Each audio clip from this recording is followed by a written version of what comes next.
Everyone told Emma the dying giant mare was worthless, just another abandoned animal waiting to die alone in a muddy field. But when the foal emerged from her broken body, and its golden eyes locked onto hers with unmistakable intelligence, every scientist in the room went completely silent. Before we continue, don't forget to subscribe to the channel, like the video, and comment where in the world you're watching from. Let's go! The morning mist hung low over the rolling hills of Kentucky as the autumn sun struggled to break through the clouds. On the edge of a forgotten property, where weeds had claimed what was once a pristine horse farm, a massive black figure lay motionless in the mud. Her name had once been Midnight Sovereign, a registered Shire mare who had stood 17 hands tall in her prime, her coat gleaming like polished obsidian under the showlights. But those days were long gone now, erased by years of neglect and a series of owners who saw her only as a burden too expensive to maintain. The farm had belonged to Harrison Wells, a wealthy businessman who had purchased it on a whim, hoping to impress his socialite wife with the prestige of owning champion horses. But when the economy shifted and his investments crumbled, the horses became liabilities rather than assets. One by one, they were sold off to the highest bidder, shipped away to uncertain futures. All except Midnight, who at 15 years old and with a history of difficult pregnancies, found no takers at auction. She was too old, they said, too big, too much trouble. The cost of feeding a horse her size alone was enough to deter most buyers, and her medical records painted a picture of an animal whose best years were behind her. Harrison had simply stopped caring. He instructed his remaining farmhand to turn her loose in the back pasture and let nature take its course. It was cheaper than paying for euthanasia, he reasoned, and far less trouble than finding someone willing to take her. So Midnight was abandoned to the elements, left to fend for herself on a property that no one visited anymore. Her only companions the crows that circled overhead and the memories of a life that had once held promise. That was where Emma Chen found her 3 months later. Emma was a veterinary researcher from the University of Kentucky's Equine Science program, specializing in rare genetic conditions in draft horses. She had come to the abandoned farm following a tip from a local animal control officer who mentioned seeing a large horse wandering the overgrown fields. What she found that cold November morning would change the course of her career and challenge everything the scientific community thought they knew about equine genetics.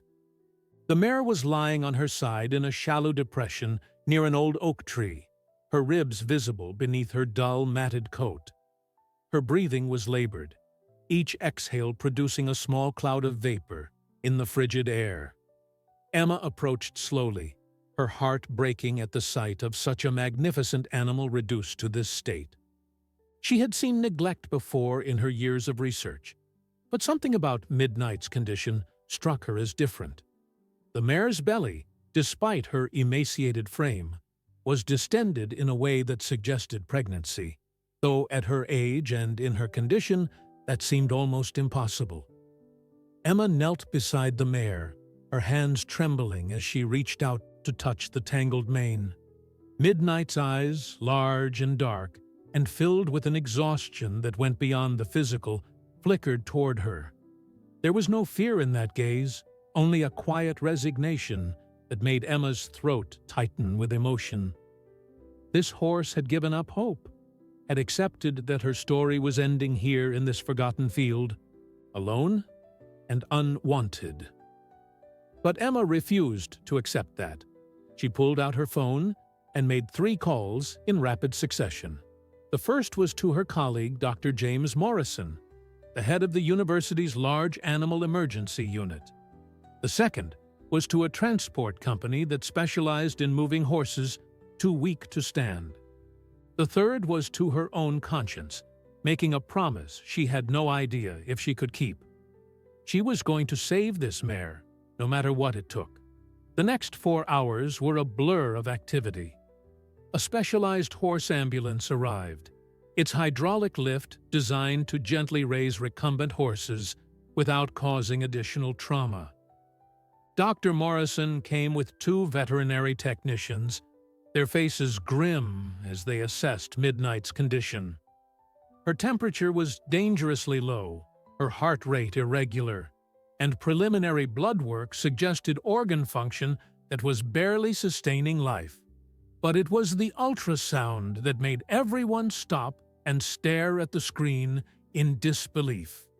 Midnight was indeed pregnant, approximately 10 months along, which meant she was close to foaling. But the image on the ultrasound showed something that none of them had ever seen before. Dr. Morrison adjusted the probe, convinced the machine must be malfunctioning. He called in another technician to verify the readings. They checked twice, then 3 times, each confirmation deepening the mystery that was unfolding before their eyes. The transport to the university's equine hospital took just under an hour, and during that time, Emma never left Midnight's side. She sat on the floor of the ambulance, her hand resting on the mare's neck, speaking to her in soft, soothing tones. She told her about the warm stall waiting at the clinic, about the fresh hay and clean water, about all the people who were going to fight for her, even though they had just met. She told her that she mattered, that her life had value, that she was not going to die alone in a muddy field. Whether Midnight understood the words or simply responded to the kindness in Emma's voice, something shifted in her demeanor during that journey. Her breathing steadied slightly, and twice she lifted her head as if trying to look at this strange human who refused to give up on her. By the time they arrived at the hospital, there was a spark in her eyes that had not been there before, a tiny flame of will to live that Emma clung to like a lifeline. The team that assembled in the large animal wing that night represented some of the best minds in equine medicine. Dr. Morrison led the emergency response, while Dr. Sarah Whitfield, a reproductive specialist, was called in to monitor the pregnancy.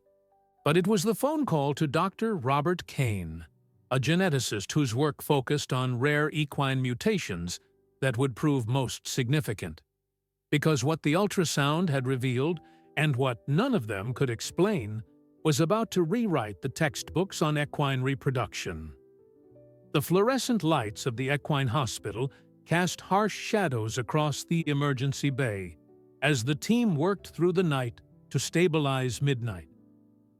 IV lines were established to deliver fluids and nutrients directly into her bloodstream.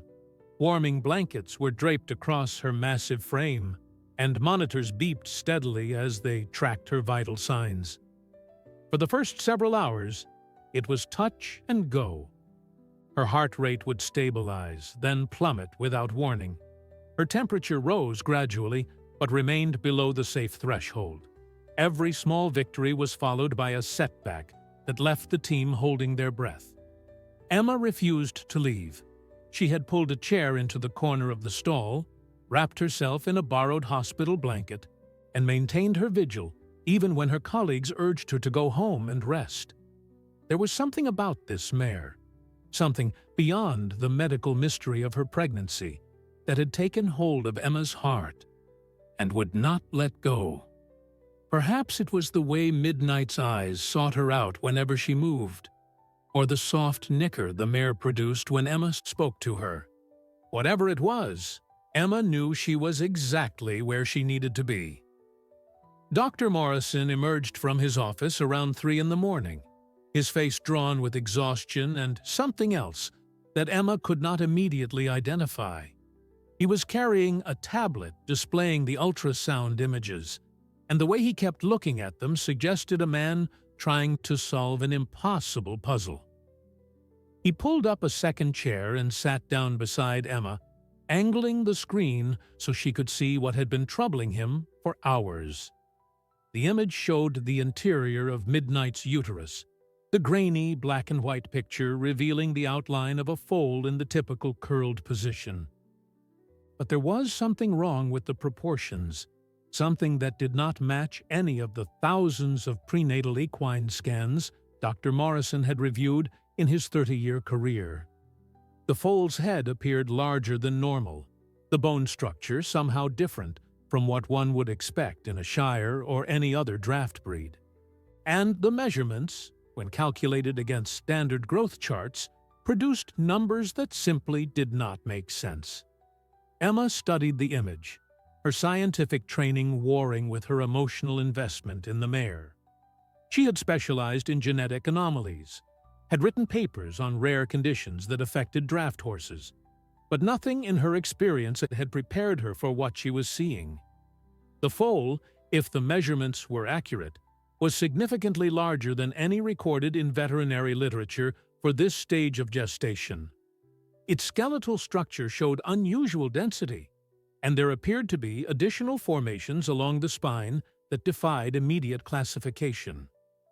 Dr. Kane arrived at dawn, having driven through the night from a conference in Nashville after receiving Morrison's urgent summons. He was a tall man in his 60s with a shock of white hair and the kind of intense focus that came from decades of chasing genetic mysteries. He barely acknowledged the introductions, moving immediately to examine the ultrasound data and the preliminary blood work that had been collected from both mare and, through careful amniocentesis, from the developing foal. What followed was a tense morning of tests and analysis. Kane commandeered a laboratory space and began running genetic sequences, while Morrison and his team continued their efforts to strengthen Midnight for what was clearly going to be a difficult birth.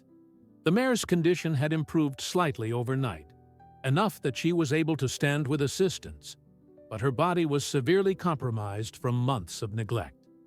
Whether she had the reserves to survive labor was a question no one wanted to voice aloud.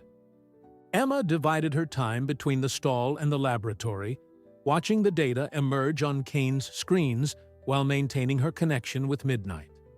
The mare seemed to understand that something important was happening, her ears constantly swiveling toward the sounds of activity, her eyes following Emma's movements with an intelligence that felt almost unsettling in its intensity. There were moments when Emma could have sworn the horse was trying to communicate something, a message that hovered just beyond the boundary of human understanding. The first genetic results came back around noon, and Kane's reaction confirmed that they were dealing with something unprecedented. He called Morrison and Whitfield into the lab, closing the door before displaying the findings on the main screen. Emma, who had been in the hallway, saw their faces through the glass window and felt her stomach drop at their expressions. Morrison looked stunned. Whitfield appeared to be crying. Kane himself had gone pale beneath his weathered tan. She pushed through the door without waiting for an invitation, her need to know overriding any concerns about protocol. The three doctors turned to look at her, and it was Kane who finally spoke, his voice carrying the weight of someone who has just witnessed something that challenges the foundations of their understanding. The genetic analysis revealed markers that had never been documented in any equine species. The foal's DNA contained sequences that bore resemblance to extinct horse breeds, genetic material that should not exist in any living animal. But beyond that, there were elements that Kane could not identify at all, sequences that matched nothing in any database, patterns that seemed to follow their own biological logic entirely separate from known evolution. Emma felt the room spin slightly as she processed the implications. She thought of Midnight lying in her stall, this abandoned mare that no one had wanted, carrying within her something that science could not explain. She thought of the tip she had received from animal control, the chance encounter that had brought her to that forgotten farm at exactly the right moment. She thought of all the times in her career when she had followed the evidence wherever it led, never expecting it to lead somewhere like this. Morrison was the first to raise the practical concern that hung over all of them. If the foal was as anomalous as the genetic testing suggested, What did that mean for the birth itself? Standard protocols might not apply. They could not predict what complications might arise when dealing with something outside the boundaries of veterinary science.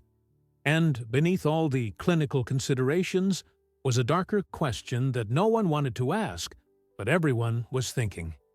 If this discovery became public, what would happen to Midnight and her foal? Who would claim them, study them, potentially exploit them in the name of science or profit?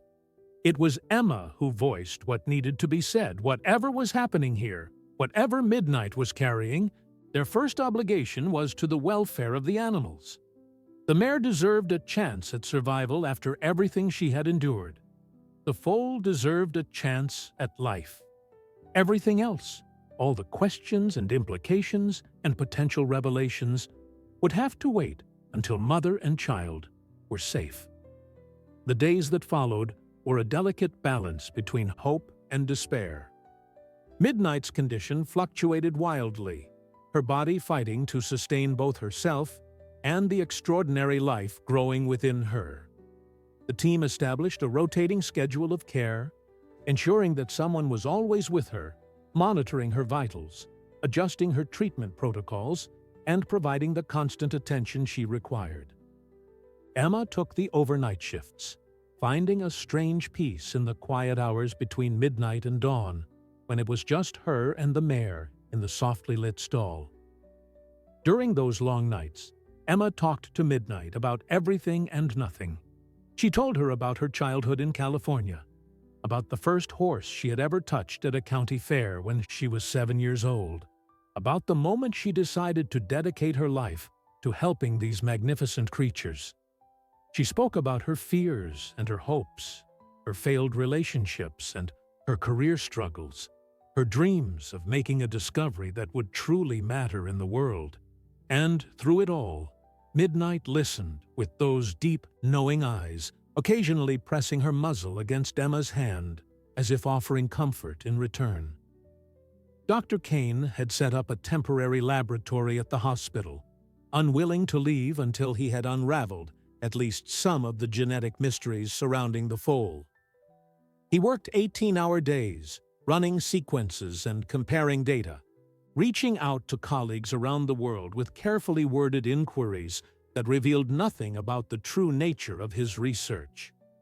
The responses he received only deepened the puzzle. No one had seen anything like the genetic markers he was describing. Several experts suggested his equipment must be malfunctioning. One former mentor gently inquired about his mental health, but Kane knew what he was seeing was real.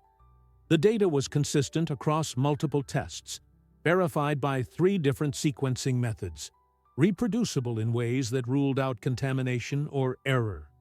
Whatever was developing inside Midnight represented something genuinely new, a biological phenomenon that challenged the fundamental assumptions of evolutionary science.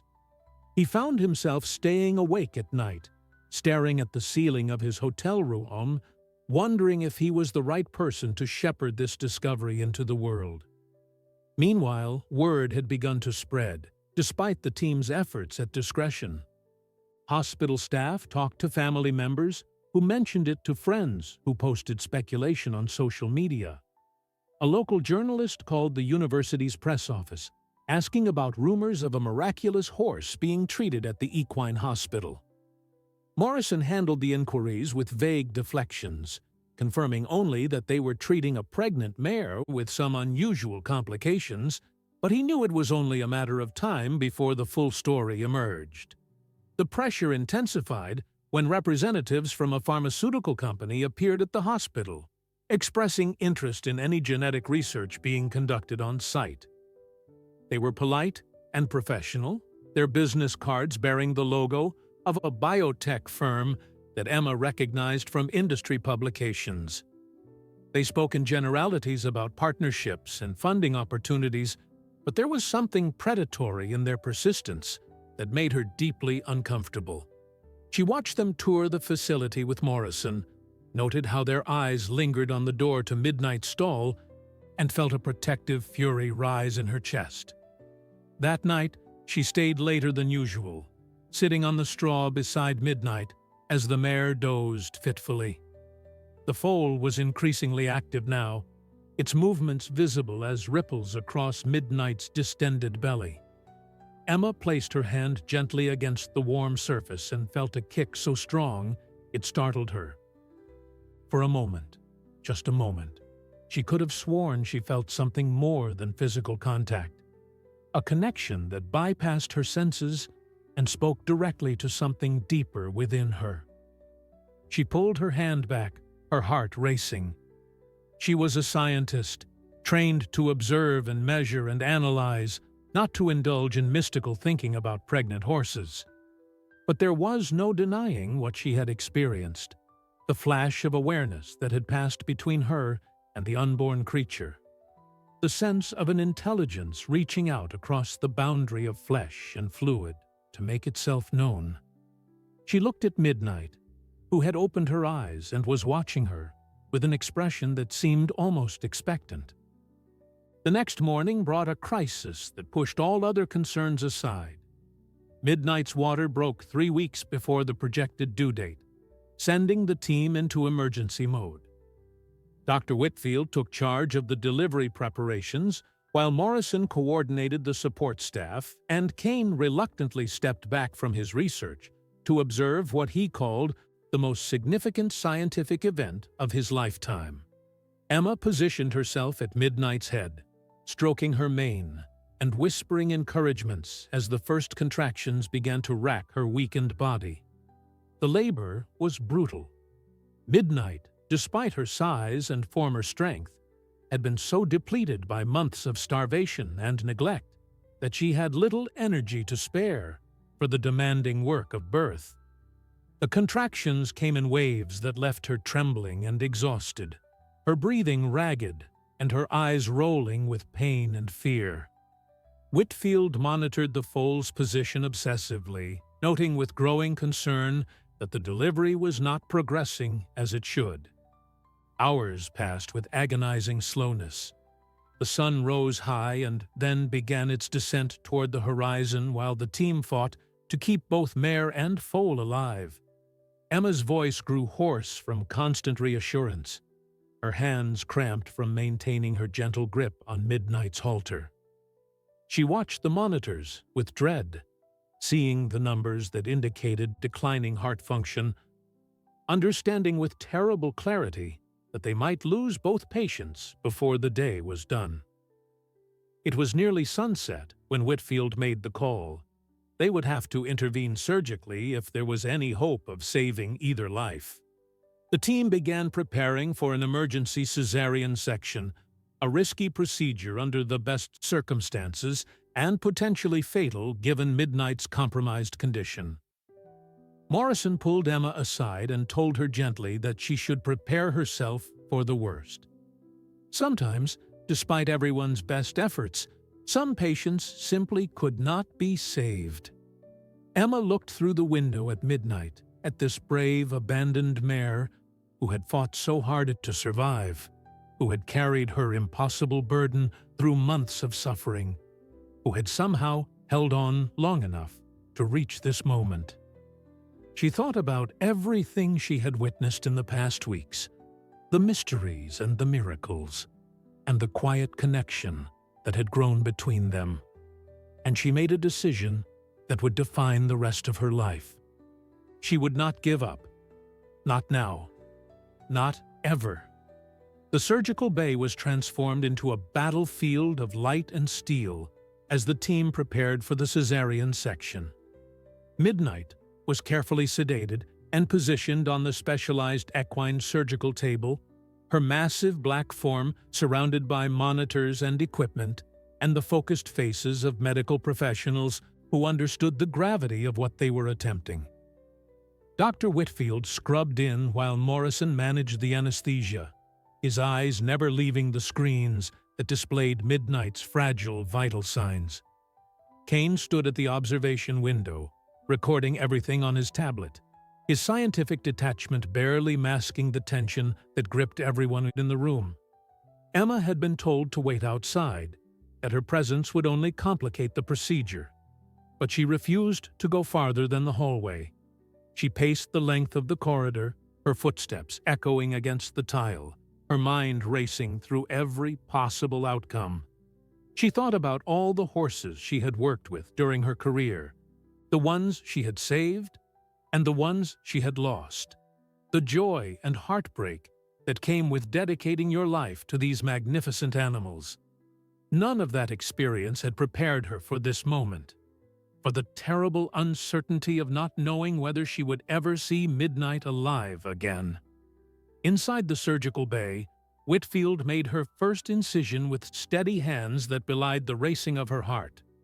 The procedure was complicated by Midnight's compromised physical condition, her tissues weakened by malnutrition, her blood pressure unstable despite the medications working to sustain it.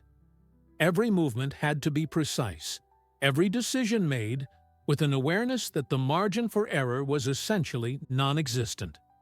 The team worked in concentrated silence, communicating through glances and gestures honed by years of collaboration. The first indication that something extraordinary was happening came when Whitfield reached the uterine wall. The tissue had a strange luminescence to it, a faint glow that she initially attributed to the surgical lights. But, as she continued her careful incision, she realized that the light was coming from within, pulsing gently in rhythm with something that was not Midnight's heartbeat. She looked up at Morrison, who had noticed it too, his face pale above his surgical mask. Neither of them spoke, but both understood they were witnessing something that defied medical explanation. The foal emerged into the world at exactly 7:43 in the evening, just as the last rays of sunlight disappeared below the horizon outside the hospital windows. Whitfield lifted the newborn from its mother's body with the assistance of two technicians, her arms straining against a weight that seemed impossible for such a young creature.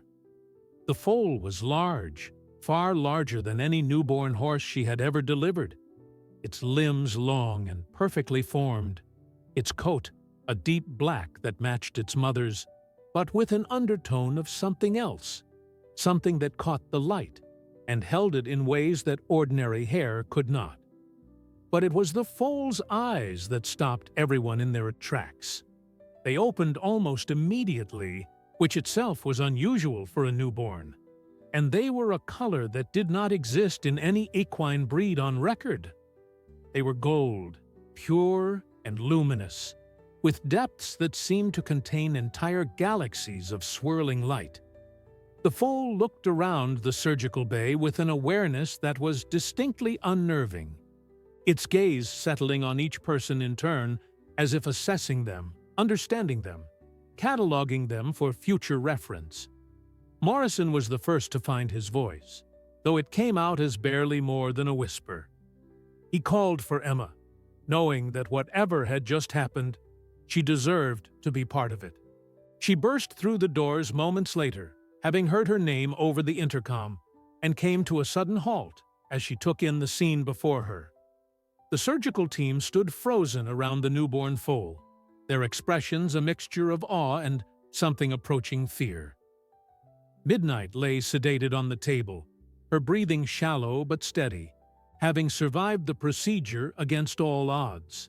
And between them, standing on legs that should not have been able to support it for hours yet, was the most remarkable creature Emma had ever seen. The foal turned its golden eyes toward her, and Emma felt the same connection she had experienced when she touched Midnight's belly, the same sense of an intelligence reaching out to make contact with her own. But this time, it was stronger, clearer, carrying with it something that felt almost like recognition.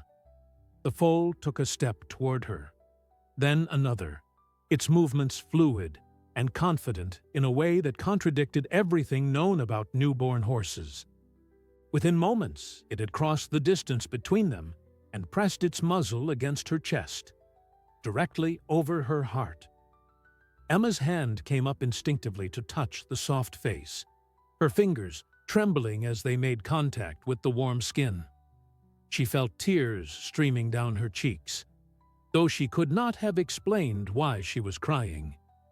The foal made a sound, not quite a whinny and not quite anything else, a vocalization that seemed to bypass her ears entirely and resonate somewhere deep within her consciousness. In that moment, she understood something fundamental about what had happened, about what this creature was, and why it had come into the world in this way. The scientific analysis would come later, the tests and measurements and heated debates about what the foal represented. Kane would spend months documenting the genetic anomalies, the physical characteristics that matched no known species, the cognitive abilities that emerged in the following weeks, and left even the most skeptical observers struggling for explanations. Papers would be written and theories proposed, and arguments conducted in conference rooms around the world. But none of that mattered in this moment, in this first meeting between Emma and the being she would come to call Aurora. What mattered was the connection, the bond that formed instantaneously between a woman who had dedicated her life to saving horses and a creature that seemed to embody everything horses could be, and more. What mattered was Midnight, who had carried this miracle through months of suffering and neglect, who had refused to die in that muddy field because some part of her knew that her foal needed to be born. What mattered was the team of dedicated professionals who had put aside their disbelief and focused on the work that needed to be done. As the night deepened and the surgical bay slowly transformed back into a recovery room, Emma sat on the floor with Aurora's head in her lap, while the foal's mother was carefully moved to a nearby stall. She did not know what the future held, what challenges and wonders awaited them all. She only knew that her life had changed forever. The first week of Aurora's life rewrote everything the scientific community believed possible about equine development. Within 24 hours of her birth, she was standing without assistance, her golden eyes tracking movement with an acuity that rivaled adult horses. By the third day, she was walking with the confidence of a foal twice her age, her coordination so precise that Whitfield had to review the security footage multiple times to convince herself she was not imagining things. The standard developmental milestones that should have taken weeks were being accomplished in hours, each new achievement leaving the research team scrambling to document and verify what they were witnessing. Midnight's recovery was equally remarkable. The mare, who had been hours from death just days before, was now standing in her stall, nursing her foal with a strength that seemed to defy biological explanation. Her coat, which had been dull and matted upon arrival, began to regain its luster. Her eyes, once clouded with exhaustion and resignation, now shone with a fierce maternal pride that made the veterinary staff approach her with newfound respect.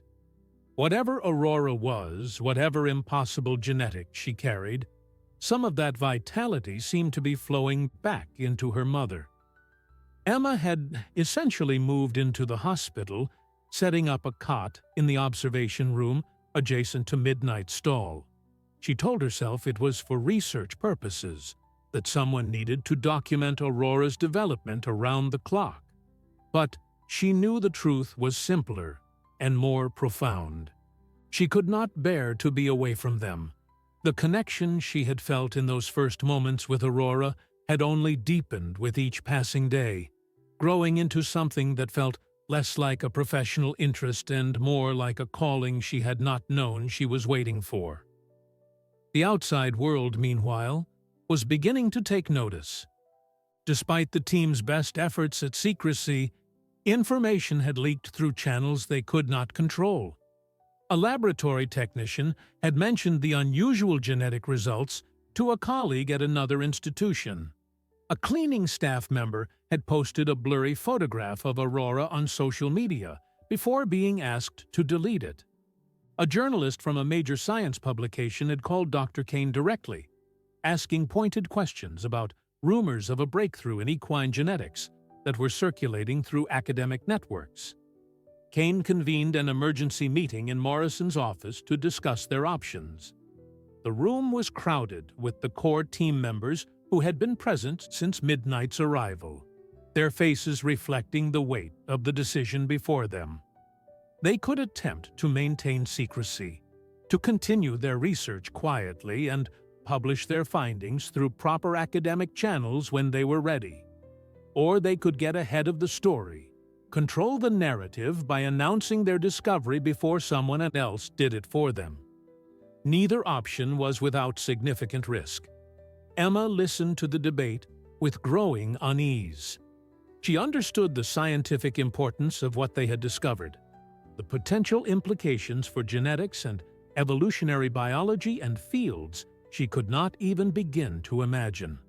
But she also understood something that her colleagues seemed to be overlooking in their focus on data and publications and academic recognition. Aurora was not just a scientific specimen. She was a living being, a young creature who had formed attachments and displayed emotions and demonstrated an awareness that went far beyond anything documented in horses. Whatever decisions they made would affect her life in ways they could not predict. She voiced her concerns during a lull in the discussion, her words cutting through the clinical language that had dominated the meeting. She reminded them of Midnight, of the neglect and abandonment that had nearly killed her, of the humans who had viewed her as nothing more than an asset to be discarded when she no longer served their purposes. She asked them to consider what would happen to Aurora if word got out about her extraordinary nature, if powerful interests began competing for access to her genetic material, if she became more valuable as a research subject than as a living being deserving of protection and care. The room fell silent as her colleagues absorbed the implications of what she was saying. Kane, who had been the most vocal advocate for going public, slowly nodded his head. He had spent his career pursuing knowledge for its own sake, believing that scientific discovery was inherently good and should be shared freely with the world. But Emma's words forced him to confront the reality that not everyone who might want access to Aurora would have her best interests at heart. Morrison suggested a compromise. They would continue their research privately for now, building a comprehensive understanding of Aurora's genetics and capabilities before making any public announcements. They would also begin the process of establishing legal protections for both Aurora and Midnight, ensuring that no matter what happened, the horses could not be claimed by former owners or seized by government agencies or corporations. It would take time and resources, but it was the only way to proceed ethically. The meeting ended with a fragile consensus, but Emma could feel the tension that remained beneath the surface.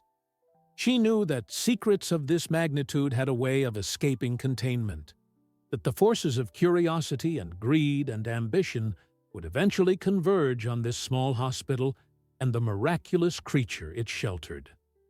They were racing against a clock they could not see, trying to build protections before the storm arrived.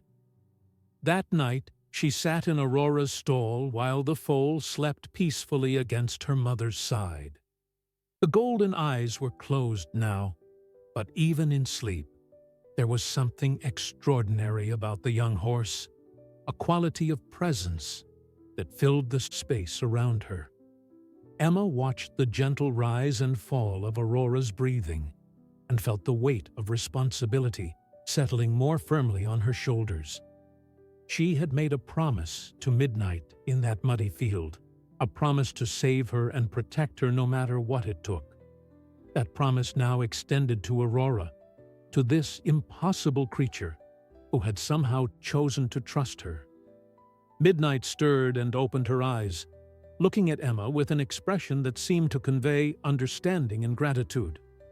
The mare had been through so much, had survived against odds that should have been insurmountable, and yet here she was, healthy and strong and watching over her foal with a mother's fierce devotion.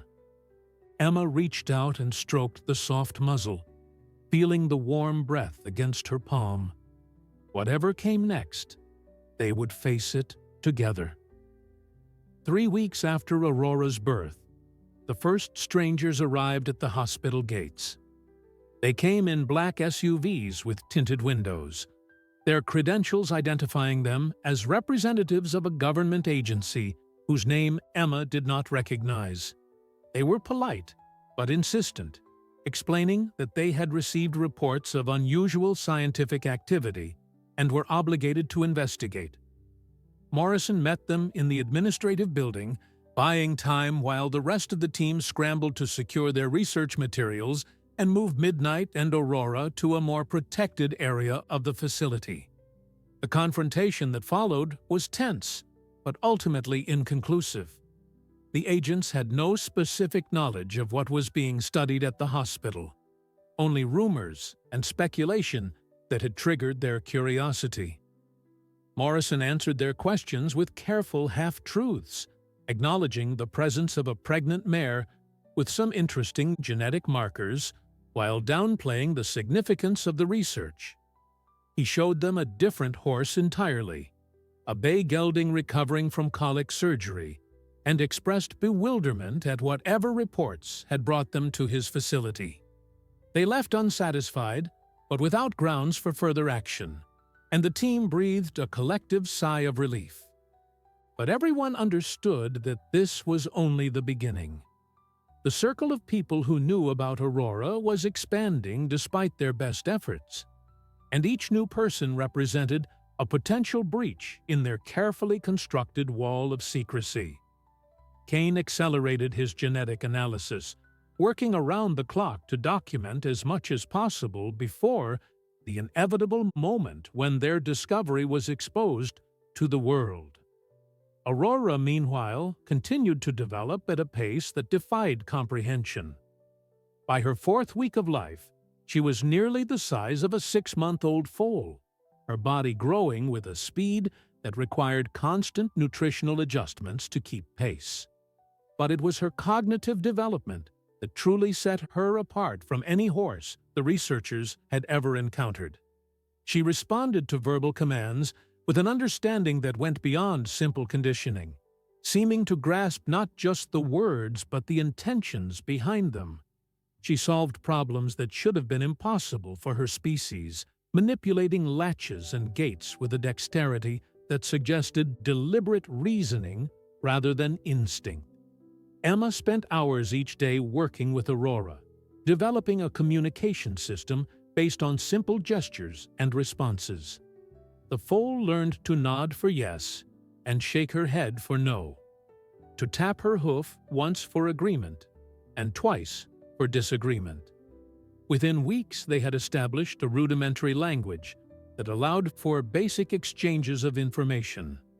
Emma would ask questions, and Aurora would answer in ways that left no doubt about her comprehension.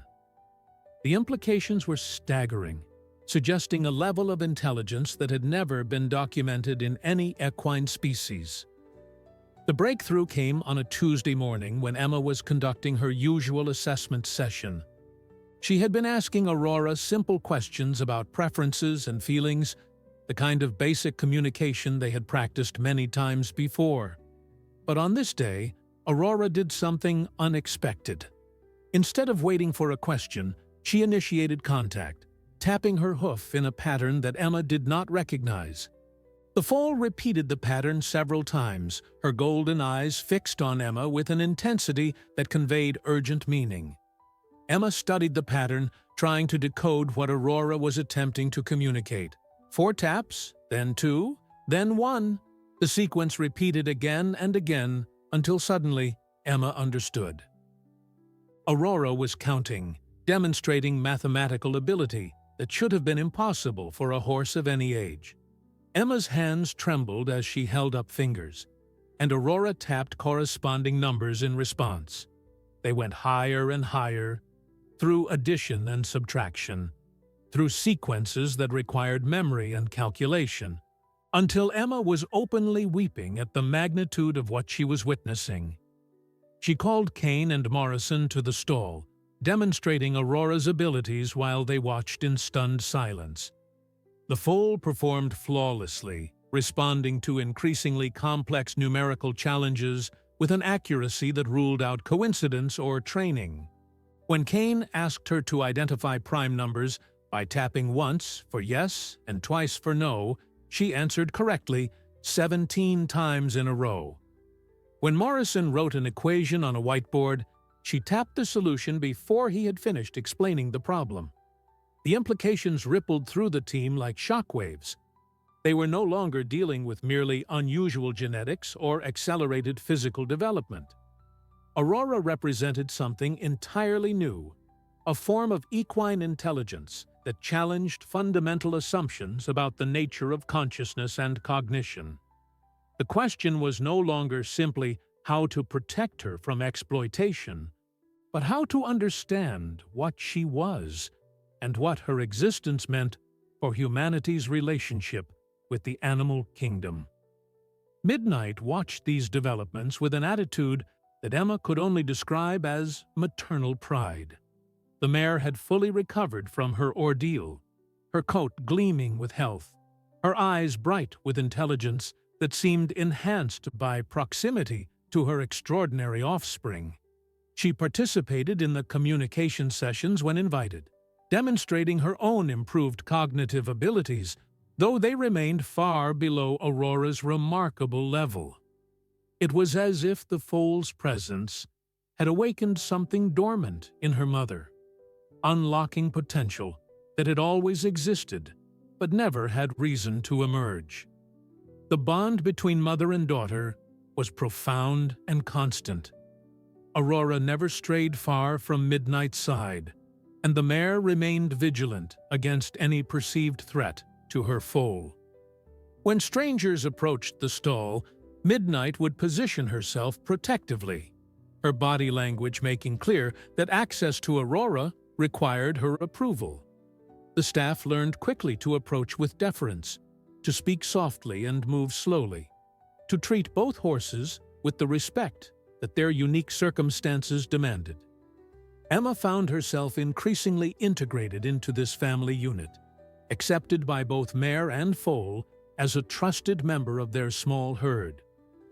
She spent her nights in the stall with them, her days conducting research and fending off the outside pressures that continued to mount. She had become Aurora's primary advocate, the human voice that spoke for a creature who could not yet speak for herself, but clearly had so much to say. The question that haunted her through the long hours was simple, but profound. What did Aurora want? What purpose had brought this remarkable being into the world through the body of an abandoned mare? And when the time came to face the forces that would inevitably seek to control or exploit her, would any of them be prepared for what followed? The answer to Emma's questions began to reveal itself on a cold December night when Aurora was 6 weeks old. The foal had been restless all evening, pacing her stall with an agitation that Midnight seemed to share. Emma watched them from her usual position in the corner, noting the tension in their movements, the way Aurora's golden eyes kept turning toward the window, as if sensing something beyond the walls of the hospital. When she asked what was wrong, Aurora tapped her hoof in a pattern they had not used before, a sequence that Emma could not interpret, but that clearly carried urgent meaning. The attack came just after midnight. They arrived in unmarked vehicles with military precision, cutting power to the facility and disabling the security systems before anyone could sound an alarm. Emma heard the distant crash of doors being breached, followed by shouting voices and the thunder of boots on concrete floors.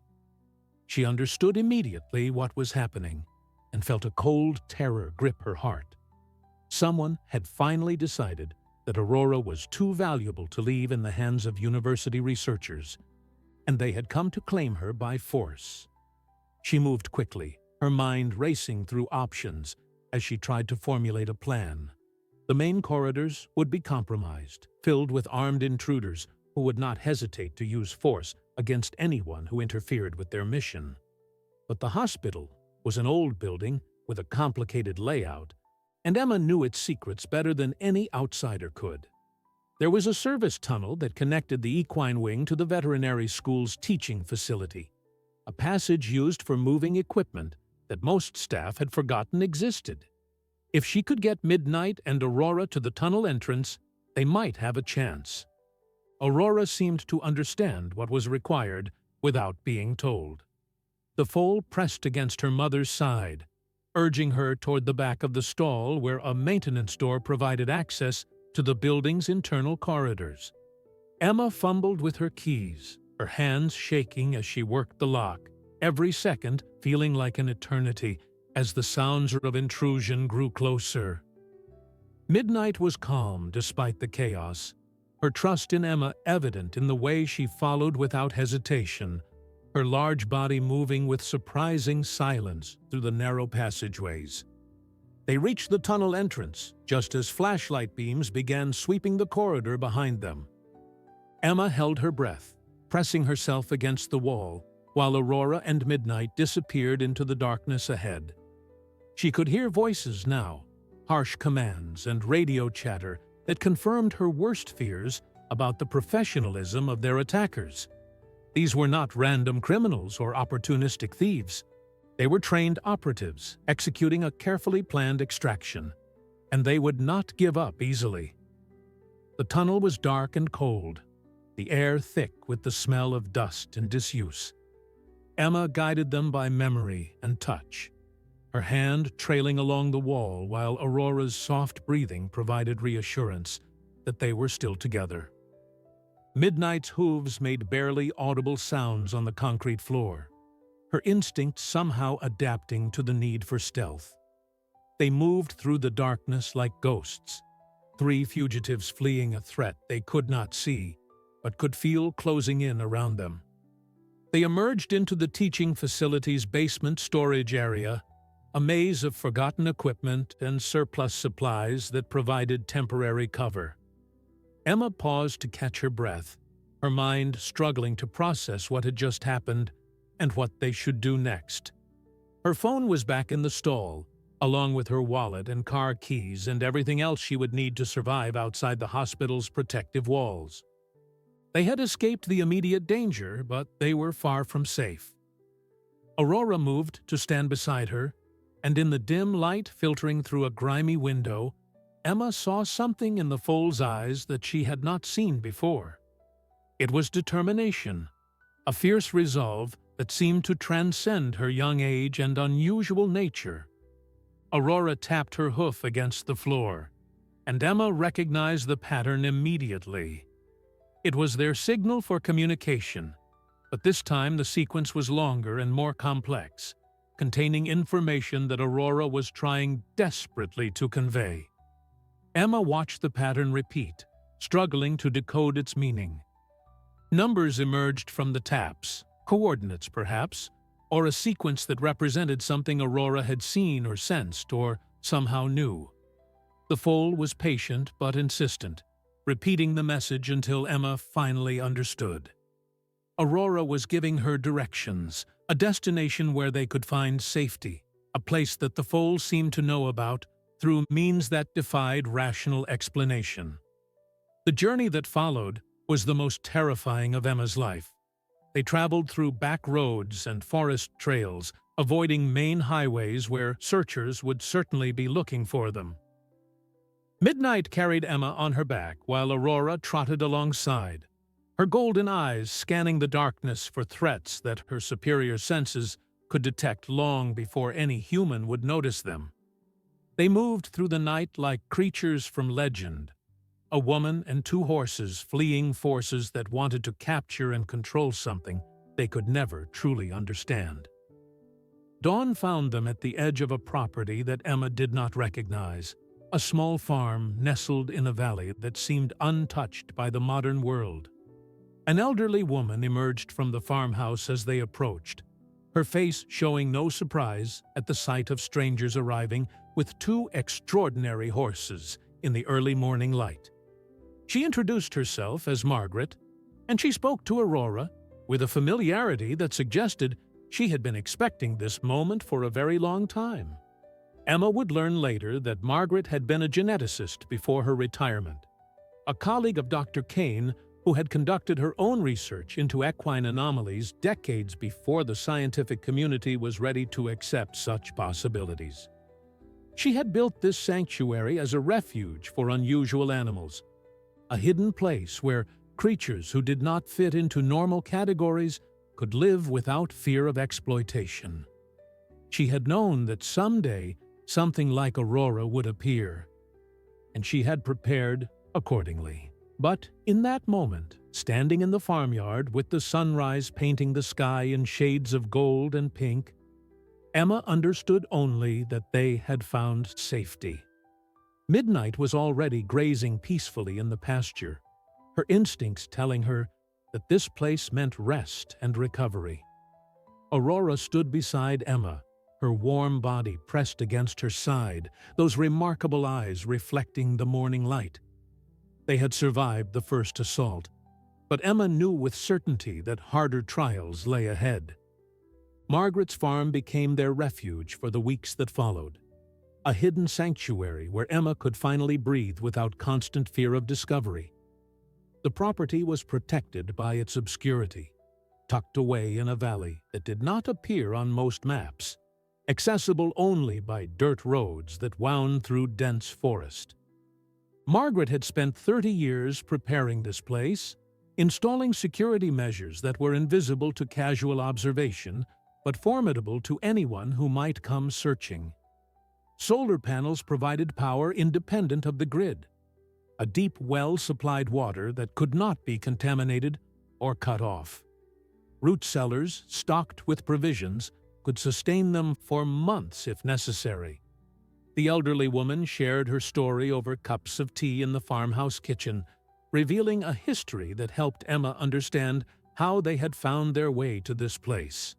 Margaret had been a pioneer in equine genetics during the 1980s, conducting research that her colleagues dismissed as fantasy and her superiors eventually suppressed. She had discovered anomalies in certain bloodlines, genetic markers that suggested horses carried dormant potential far beyond what science acknowledged. Her papers were rejected, her funding withdrawn, and her career effectively ended by those who found her ideas too disturbing to consider. But Margaret had never stopped believing. She had collected samples and data over the decades, tracking bloodlines that showed the markers she had first identified so many years before. Midnight's lineage was among them, a thread of possibility that Margaret had followed through auction records and breeding registries until she lost track of the mare several years ago. When Kane's encrypted queries began circulating through genetic research networks, Margaret had recognized immediately what he was describing. She had reached out to him privately, establishing a connection that would prove crucial when escape became necessary. Aurora flourished in the sanctuary, her development continuing at the remarkable pace that had characterized her first weeks of life. By her third month, she stood nearly 15 hands tall, her body maturing with a speed that would have been alarming in any ordinary horse. But nothing about Aurora was ordinary, and the team of scientists who had followed Emma to Margaret's farm had learned to accept the impossible as their new standard of normal. Kane had arrived within days of their escape, bringing his equipment and his expertise and his unwavering determination to understand what Aurora represented.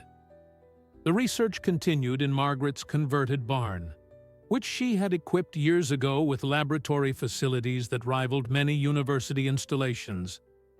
Kane worked alongside Emma and Margaret, conducting tests and analyses that slowly revealed the scope of what they were dealing with. Aurora's genetic code contained sequences that appeared to be dormant in all other horses, evolutionary potential that had remained unexpressed for thousands of years. Something about the combination of Midnight's specific bloodline and the extreme stress she had endured during pregnancy had triggered these dormant genes, awakening capabilities that had been waiting for the right conditions to emerge. But the most significant discoveries came not from genetic analysis, but from Aurora herself. The foal had continued developing her communication abilities, progressing from simple numerical responses to something approaching genuine language. Using a modified keyboard designed for her hooves, she could now form words and simple sentences, expressing thoughts and observations that revealed a mind of extraordinary depth. She asked questions about the world, about human society, about the history of horses and their relationship with people. She expressed emotions with nuance and complexity, describing feelings of curiosity and concern and affection with a vocabulary that expanded daily.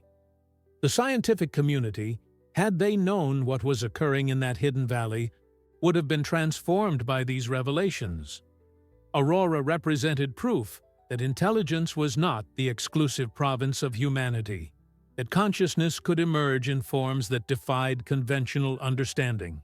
She was not merely a smart horse or an evolutionary anomaly, she was something entirely new, a bridge between species that challenged the fundamental assumptions of biology and philosophy alike. Emma spent her days working with Aurora, developing educational materials and communication protocols, nurturing the relationship that had begun in that hospital stall and had grown into something profound. She watched Aurora learn to read, saw comprehension dawn in those golden eyes as symbols became words and words became ideas. She answered the foal's endless questions about human civilization, about science and art and history, about the world beyond the valley that Aurora had never seen but desperately wanted to understand. Midnight remained Aurora's constant companion, her presence a stabilizing force that kept the young horse grounded despite her extraordinary abilities. The bond between mother and daughter had deepened into something that transcended normal equine relationships, a partnership of equals who communicated in ways that even Emma could not fully comprehend. At times, she would observe them standing together in the pasture, clearly engaged in some form of exchange that required no keyboards or human interpretation, their connection operating on frequencies that science had not yet learned to measure. The outside world had not forgotten about them. Reports filtered in through Kane's contacts about ongoing searches, about government agencies and private corporations and mysterious organizations that were all pursuing leads related to the incident at the university hospital. The official story blamed the break-in on animal rights activists, but those who knew the truth understood that far more powerful forces were at work. Aurora's existence, once confirmed, would attract attention from interests that would stop at nothing to possess or control her. Margaret counseled patience and preparation. She had spent decades building this sanctuary precisely because she anticipated that someday it would be needed, that the emergence of a creature like Aurora would trigger responses both wonderful and terrible.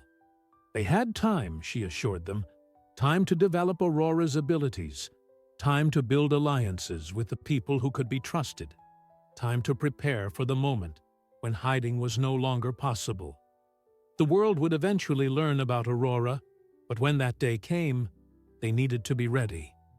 Emma listened to Margaret's wisdom but felt the weight of uncertainty pressing against her heart.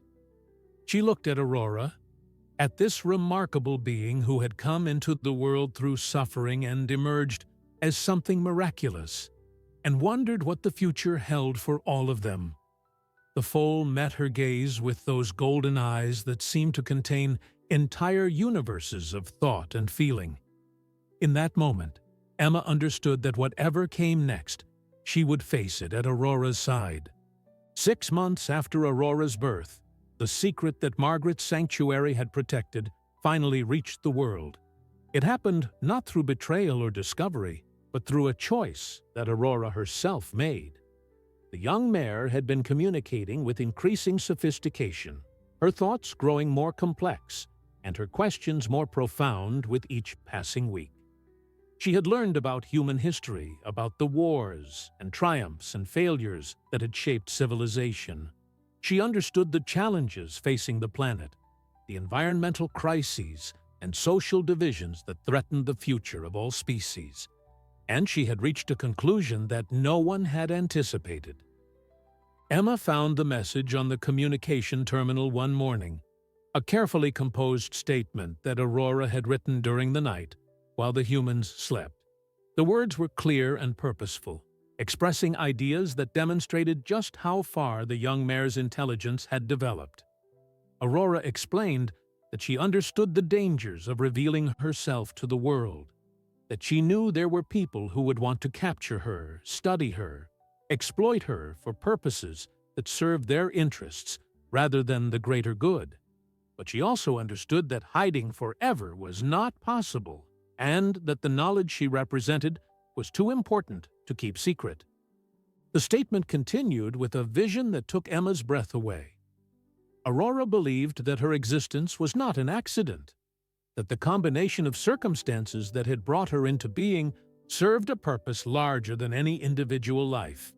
She had been given capabilities that no horse before her had possessed, intelligence that bridged the gap between species, a voice that could speak for the countless animals who had no way to make themselves understood.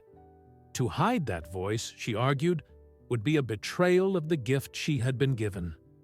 Emma called Cain and Margaret to read the message, watching their faces as they absorbed the implications of what Aurora was proposing. The young mare wanted to go public, to announce her existence to the world in a way that she could control, rather than waiting for discovery to force their hand. She had even outlined a plan, a series of demonstrations and communications that would establish her credibility and introduce humanity to the reality of interspecies intelligence. It was ambitious and dangerous and absolutely characteristic of the remarkable mind that had conceived it. The debate that followed lasted for days. Cain argued for caution, pointing out that public revelation would attract exactly the kind of attention they had been trying to avoid. Margaret worried about Aurora's safety, about the forces that would mobilize to capture or destroy something so threatening to established paradigms. Emma found herself torn between her protective instincts and her growing recognition that Aurora was no longer a foal who needed to be sheltered from the world. She was a being of extraordinary capability who had the right to make decisions about her own life. Aurora participated in the discussions through her keyboard interface, responding to concerns with patience and logic that demonstrated how thoroughly she had considered every angle. She acknowledged the risks but argued that they would only increase with time, that eventually someone would discover them and the revelation would happen on someone else's terms. Better to step forward voluntarily, she reasoned, than to be dragged into the spotlight by forces they could not control. In the end, it was Midnight who settled the matter. The elder mare had been listening to the debates with the quiet attention that characterized her relationship with her daughter. One evening, as the humans argued yet again about timing and strategy, Midnight walked to Aurora's side and stood there with unmistakable purpose. Her meaning was clear to everyone present. She supported her daughter's decision, trusted her judgment, and would stand beside her whatever came next.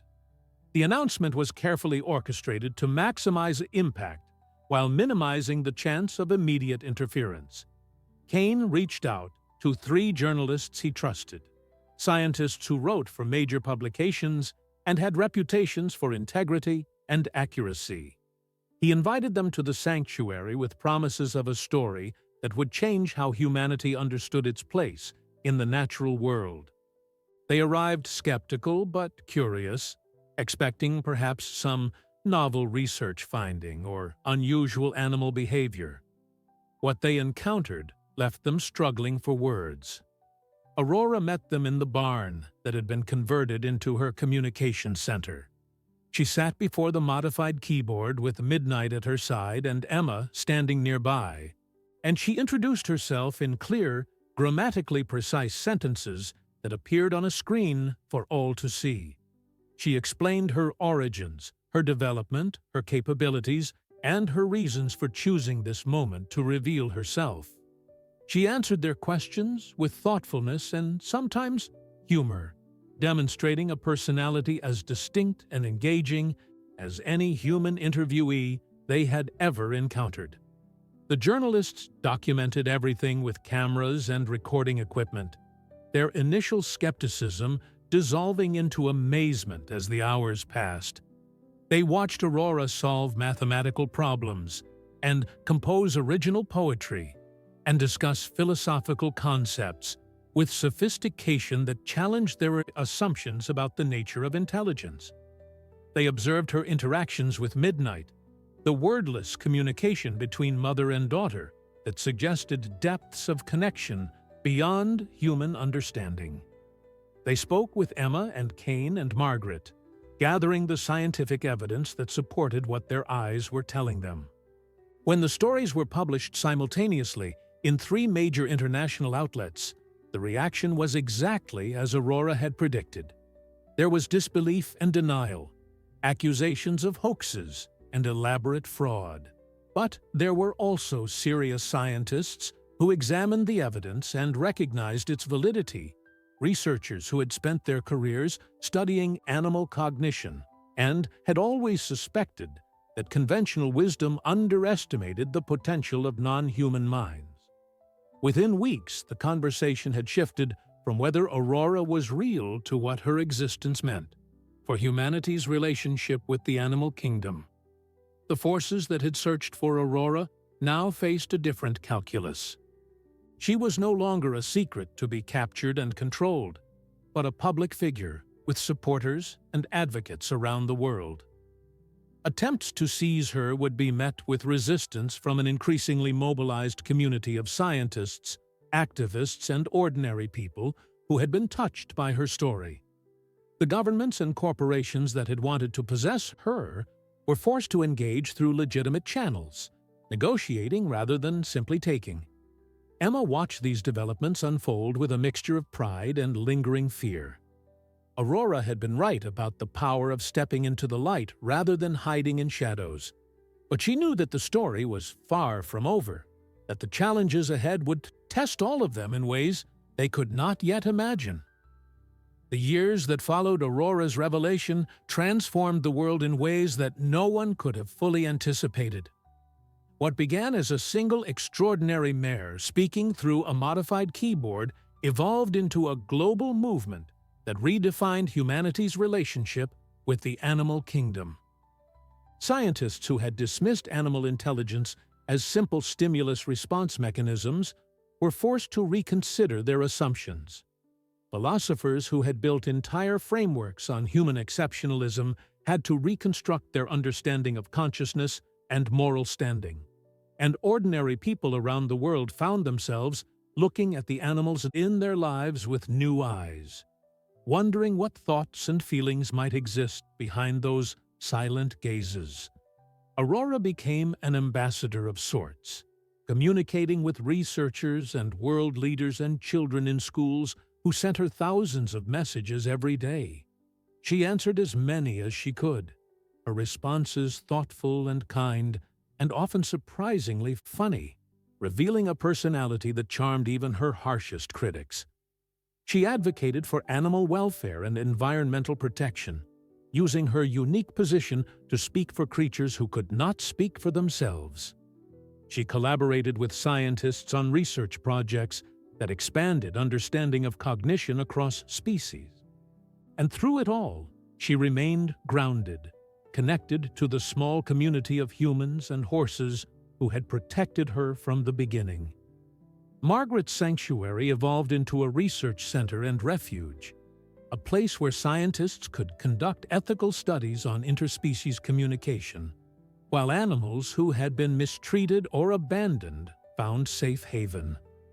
The farm that had once hidden Aurora from those who would exploit her now welcomed visitors from around the world, people who came to witness the miracle for themselves, and often left with their perspectives fundamentally changed. Margaret, despite her advancing age, remained active in the center's operations, her decades of patient preparation finally bearing fruit she had always believed possible. Emma became Aurora's primary human representative, speaking on her behalf in situations where the Mare could not be present and managing the countless requests for access and collaboration that poured in from every corner of the globe. She had given up her academic position years ago, recognizing that her true calling was not research, but relationship. The ongoing work of nurturing the bond between Aurora and the humans who needed to understand her. She had found purpose beyond anything her earlier career had offered, a sense of meaning that filled her days with exhausting but deeply satisfying work. Midnight lived out her final years in the peace she had earned through so much suffering. The Mare, who had nearly died in a muddy field, abandoned by humans who saw her as worthless, became one of the most beloved animals on the planet. Her story inspired legislation protecting elderly and unwanted horses, funding sanctuaries and rescue operations that saved thousands of lives. She spent her days grazing in the pastures she loved, surrounded by other rescued horses who had found their way to the sanctuary, always close to Aurora, their bond unbroken by time or circumstance. When Midnight passed away at the age of 23, the world mourned with Aurora. The Mare had lived to see her daughter change history, had witnessed the transformation she had made possible simply by surviving long enough to give birth. Aurora's grief was profound and public, expressed through messages that touched millions of hearts. She wrote about her mother's strength and love, about the miracle of their connection, about the debt she owed to a horse who had endured so much so that something beautiful could emerge. The tribute spread across social media and news outlets, a testament to the universal language of love between mother and child. But Aurora's message also carried hope. She wrote that Midnight's legacy was not endings, but beginnings, not death, but the life that continues after those we love are gone. She encouraged people to look at the abandoned and neglected animals in their own communities, to see the potential for connection and transformation that exists in every creature deemed worthless by those who cannot perceive true value. She reminded humanity that her own existence was proof of what becomes possible when someone chooses compassion over convenience, when rescue triumphs over abandonment. Emma stood beside Aurora on the day they dedicated a memorial garden to Midnight, watching as people who had traveled from distant countries laid flowers at a simple stone marker.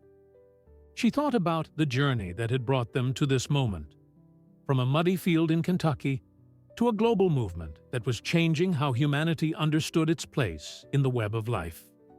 She thought about the young woman she had been when she first saw Midnight lying broken and dying, the desperate hope she had felt when she made the decision to save a horse that everyone else had given up on. She thought about all the moments in between, the terrifying nights and triumphant mornings, the setbacks and breakthroughs, the constant work of protecting and nurturing something precious. She thought about Margaret and Cain, and all the others who had given their skills and dedication to this cause. And she thought about Aurora, standing tall and beautiful beside her mother's memorial, those golden eyes reflecting a consciousness that had once seemed impossible and now seemed inevitable. Aurora turned to look at her, and in that gaze Emma saw everything they had shared and everything that still lay ahead. The Mare pressed her muzzle against Emma's hand in the gesture of affection that had become their signature, a wordless communication that needed no keyboard to convey its meaning. They had come so far together, had faced challenges that would have broken lesser spirits, and had emerged into a future brighter than either could have imagined. The sun set over the sanctuary as visitors departed, and the daily rhythms of the center resumed. Emma walked beside Aurora toward the barn, where the Mare still preferred to sleep, past the pastures filled with rescued horses, past the laboratories, where scientists worked to understand the mysteries that Aurora represented. They walked in comfortable silence, two beings from different species who had found in each other something rare and precious. Nobody had wanted the dying giant mare who lay abandoned in that field. But what she gave birth to changed the world forever, leaving scientists speechless and humanity transformed by the simple truth that love and compassion can create miracles beyond imagination. If this story touched your heart, I invite you to subscribe to the channel, leave a like, and share your thoughts in the comments below. I would love to know what part of the story moved you most and where in the world you are watching from. Until next time, may you always see the potential for miracles in the creatures around you.